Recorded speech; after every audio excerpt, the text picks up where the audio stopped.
말씀을 나눕니다. 잘 앉으십시오.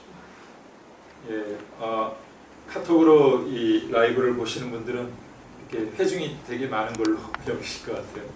근데 오늘 이 전례에 필요한 우리 지휘자님, 성가대장님, 간주자님 그리고 제 가족을 이렇게 모시고 함께 예배를 드리고 있습니다.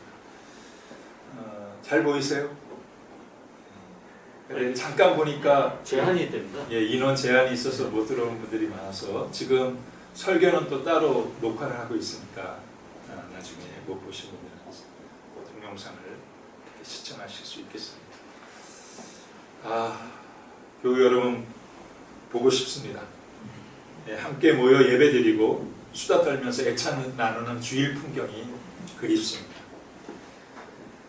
코로나19 감염이 계속 확산되고 있어서 여러 가지로 위축되고 걱정이 밀려들고 있습니다. 하지만 이런 때 말씀 가운데 주님께 더 가까이 나아가고 코로나19가 속히 잦아들도록 기도하며 지내시길 바랍니다. 특별히 하나님께서 애쓰고 있는 공무원들과 의료진들에게 힘과 지혜를 주시기를, 그리고 공포와 두려움 속에 고통받고 있는 대구, 경북 우리 동포들에게, 국민들에게 주님의 위로가 함께 하시기를 더욱 간절히 기도하게 됩니다. 코로나19로 이렇게 경제가 너무 어려운 것 같습니다. 많은 자영업자들뿐만 아니라 사업하시는 분들도 타격이 크다고 듣고 있습니다. 우리 교회에도 사업하시는 또 자영업하시는 교우들이 계시는데 잘 견뎌내시기를 응원합니다. 교회들도 사정이 만만치 않은가 봐요. SNS 보니까 교회가 주일 예배 쉬지 못하는 게 헌금 때문이다 이렇게 비판이 많이 하는데, 물론 여러 가지 이렇게 신앙적인 고백이나 신학적 차이가 있겠지만 많은 교회들이 코로나 확산을 방지하기 위해서 쉬고 있습니다.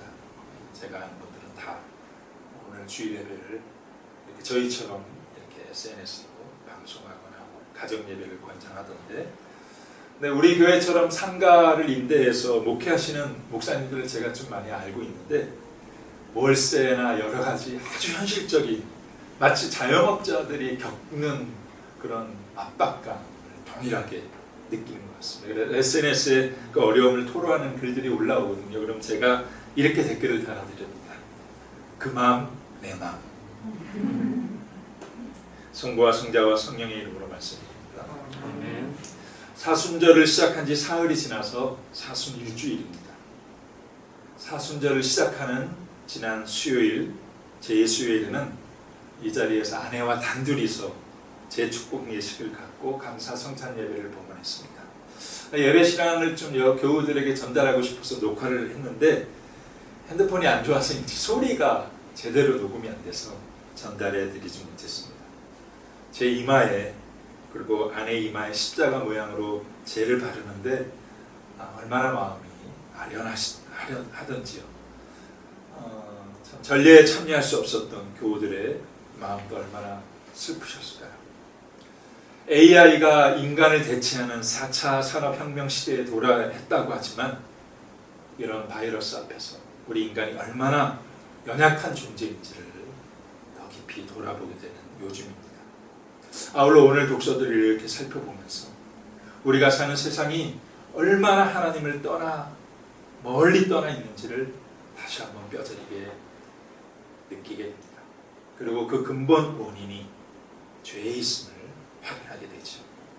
오늘 읽은 독서들을 관통하고 있는 주제어가 죄라고 생각합니다.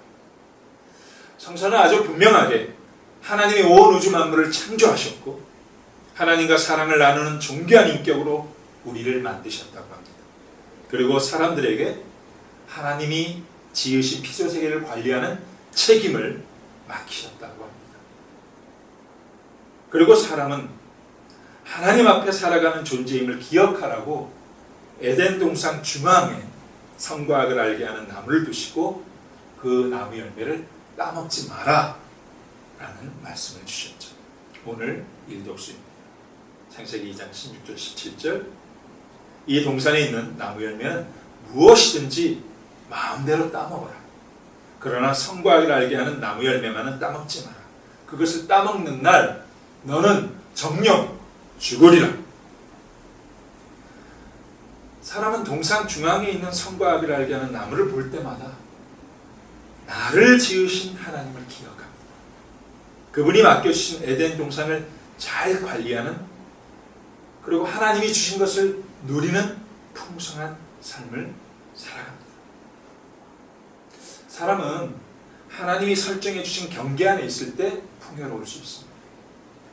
여러분, 스포츠도 엄격한 규칙, 그죠? 게임의 룰 안에서 경기할 때 재밌잖아요.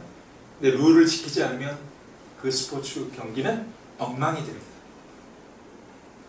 우리 삶은 하나님이 지으신 경계들이 있죠. 그 안에 살아갈 때 참된 만족과 기쁨이 있는 것이죠. 그 경계를 넘어서면 불행이 시작됩니다. 동의하실지 모르겠지만 술은 어떻습니까? 이렇게 고된 하루 노동을 마치고 동료들과 술 한잔 기울이는, 그리고 교제하는 일상의 소소한 행복이죠. 그런데 과음하면 실수합니다. 중독되면 인생이 파괴됩니다. 하나님이 허락한 모든 것이 다 그렇습니다. 아담과 하와는 에덴 동산에서 선과 악을 알게 하는 나무 열매를 먹지 않으면서 풍성한 삶을 누릴 수 있었습니다. 그런데 스물스물 유혹이 밀려오는 것이죠. 유혹은 때때로 하나님이 주신 모든 것을 부정하는 질문으로 다가오기도 합니다. 오늘 3장 1절에 보니까 하나님이 너희더러 이 동산에 있는 나무 열매는 하나도 따먹지 말라고 하셨다는데 그것이 정말이냐? 이에 대한 하와의 대답에 이상한 기류가 포착됩니다. 2절 3절에 보니까 아니다. 하나님께서는 이 동산에 있는 나무 열매는 무엇인지 마음대로 따먹되 죽지 않으려고는 이 동산 한가운데 있는 나무 열매만은 따먹지도 말고 만지지도 말라고 하셨다. 하나님께서는 만지지 말라는 말씀을 하지 않으셨어요. 먹지 말라고 하셨어요.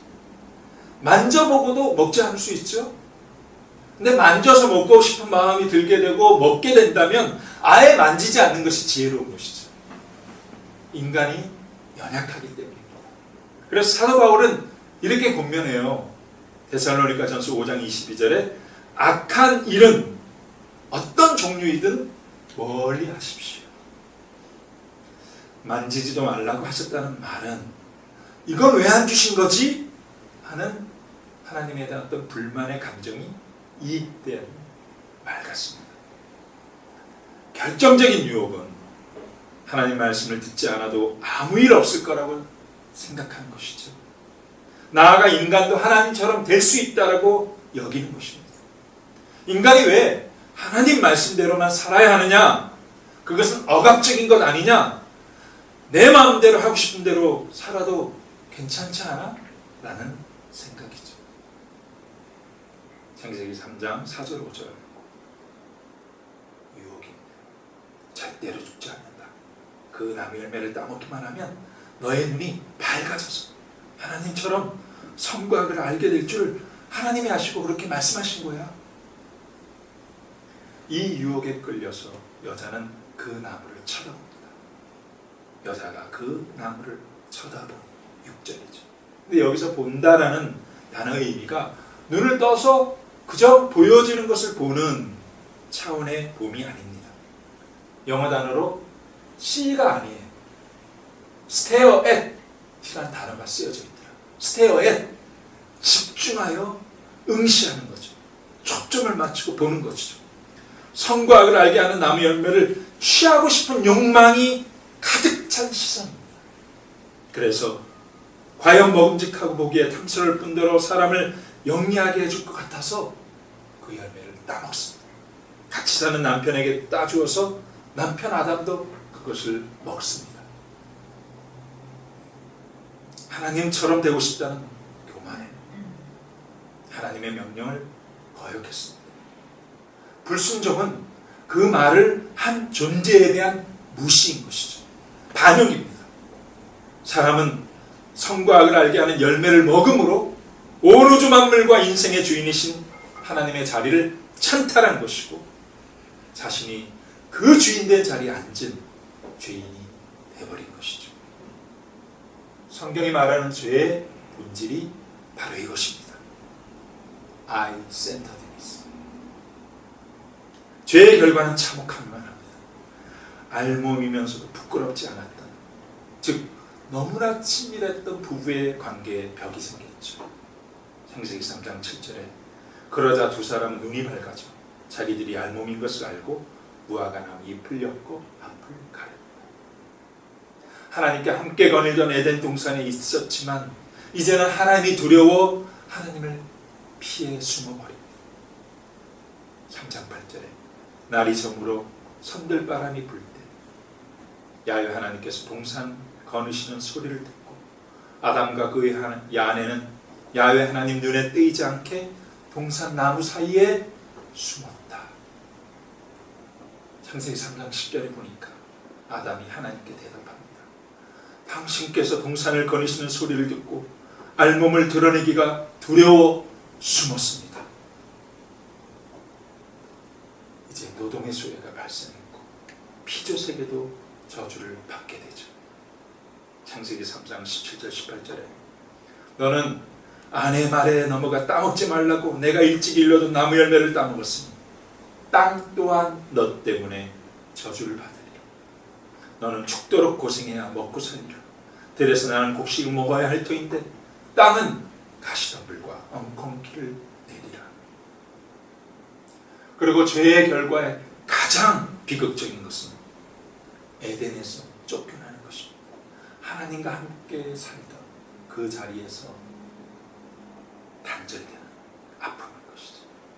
창세기 3장 22절 23절입니다. 야훼 하나님께서는 이제 이 사람이 우리들처럼 선과악을 알게 되었으니 손을 내밀어 생명나무 열매까지 따먹고 끝없이 살게 되어서는 안 되겠다 생각하시고 에덴 동산에서 내쫓으셨다.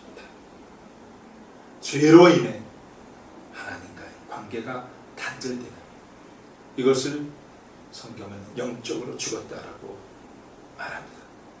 창세기 2장 17절에서 이것을 따먹으면 정령 죽으리라는 말씀대로 죽임을 당한 것이죠. 그리고 육적으로도 죽는 존재가 되었습니다. 창세기 3장 19절이죠. 너는 흙에서 난 몸이니 흙으로 돌아가기까지 이마에 땀을 흘려야 나다를 얻어먹으리라. 너는 먼지이니 먼지로 돌아가리라. 지난 수요일 이마에 재를 바르면서 제가 하나님의 말씀을 전했던 표현이죠. 인생아 기억하라. 너는 흙이니 흙으로 돌아가리라. 오늘 일독서는 이 창세기의 말씀은 신화가 아닙니다. 하나님을 떠나 살아가는 사람들의 모습 그대로입니다. 아담과 하와에게 그들이 겪게 된 죄의 결과는 바로 우리들의 실존입니다. 나와 너 우리들 안에 벽이 있죠. 배제하고 혐오하고 차별합니다. 힘들어 일하지만 노동에 만족이 없습니다. 노동하는 것이 괴롭기만 합니다. 하나님 만드신 피조세계는 회복불능의 종말로 치닫고 있습니다. 그런데도 사람들은 여전히 창조주는 없다. 자기가 주인되어 살아가고 있습니다. 사순절은 내가 얼마나 하나님을 무시하고 내가 주인되어 살아가고 있는 죄인인지를 다시 깊이 자각하는 시간입니다. 이 성찰이 깊을 때 나를 대신하여 십자가에서 죽으신 예수님의 은총이 내 구원의 사건으로 다가옵니다. 사람이 죄를 범해 하나님을 피해 숨었을 때 하나님은 아담을 향해 이렇게 외치셨죠. 창세기 3장 9절에 너 어디 있느냐? 하나님의 이 외침은 사람아 너는 내 앞에 있어야 할 존재야. 너는 나와 눈 맞추고 나와 사랑을 나눠야만 살 수 있어. 나는 너를 원한다. 라는 하나님의 사랑의 절교인 것이죠. 하나님을 주인으로 모시고 그분의 말씀대로 살아가는 삶이 인간 본래의 자리입니다. 아담은 실패했지만 로마서 말씀대로 예수님은 성공하셨습니다. 예수님은 너 어디 있느냐는 하나님의 외침에 응답하며 하나님 앞에 살아간 경건의 모범입니다. 그래서 제 지난 수요일부터 사순 3주일까지 드리는 성체의 기도문은 이렇습니다. 전능하신 하나님, 주님께서는 성자 예수를 우리를 위한 희생 제물과 경건한 삶의 모범으로 이 땅에 보내셨나이다. 비오니 우리가 주님의 한량없는 은혜를 감사함으로 받게 하시고 주님의 거룩한 삶의 발자취를 인내로서 따르게 하소서. 경건한 삶의 모범, 그 주님의 거룩한 삶의 발자취를 인내로서 따르는 경건의 훈련의 시간, 그것이 사순절이죠. 여기서 우리가 예수님은 하나님의 아들이니까 그렇게 살아갈 수 있었지 라고 생각한다면 잘못된 믿음입니다. 예수님도 우리와 똑같은 사랑을 하고 싶어. 만약 그럼 원래 그렇게 살아갈 수 있는 하나님의 아들이라고 생각한다면 당시에 파묻혔던 이단, 영지주의적 생각입니다. 항상 이단들은 이렇게 영적인 것을 우울하게 여기는 이원론에 빠져있죠. 그래서 오늘 복음을 보면 광야에서 단식하신 예수님이 몹시 시장하셨다라는 표현을 마테오가 굳이 기록하고 있는 것이죠. 그는 우리와 똑같은 사람이셨다. 또 오늘 복음에서 눈여겨보게 되는 것은 예수님께서 성령의 인도를 받아 광야에 나가셨는데 기도하시는데 악마의 유혹을 받게 되었다는 것입니다. 우리가 예수 믿고 하나님의 자녀가 되었어도 그 유혹과 시련은 여전합니다. 특히 죄로 물든 이 세상, 깨어지고 신음하는 세상에서 하나님의 자녀일지라도 우리는 세상의 고난, 어려움을 함께 겪게 되는 것이죠. 아울러 우리를 향한 하나님으로부터 우리를 단절시키려고 하는 악마의 유혹은 더 강렬합니다. 사단은 하와를 쓰러뜨린 계략 그대로 하나님의 말씀을 왜곡하여 유혹해 오는 것이죠. 그렇지만 예수님은 40일 단식하신 후 그 극심한 육체적 배고픔 가운데서 하나님의 진리로 사단의 유혹을 이겨내시고 하나님이 기뻐하시는 사명의 삶을 살기 시작하셨습니다. 이것이 바로 경건의 모범인 것이죠. 그래서 우리는 경건한 삶의 모범으로 이 땅에 오신 예수님을 바라보며 그분을 따라갑니다. 마치 하와가 성과학을 알게 하는 나무를 스테어햇 했던 것처럼 우리는 주님만을 바라보고 주님만을 의시하는 믿음의 눈을 갖기를 바랍니다. 그럴 때 우리는 예수님의 도우심으로 하나님 앞에 살아가는 존재의 본질을 회복해 갈 수 있을 것입니다. 사순절은 나 자신이 얼마나 하나님을 떠나 있는 연약한 죄인인지를 깊이 깨닫고 우리와 같은 사람으로 오시어 오직 하나님만을 의지하며 그 모든 사단의 유혹을 이겨내신 예수님만을 바라보는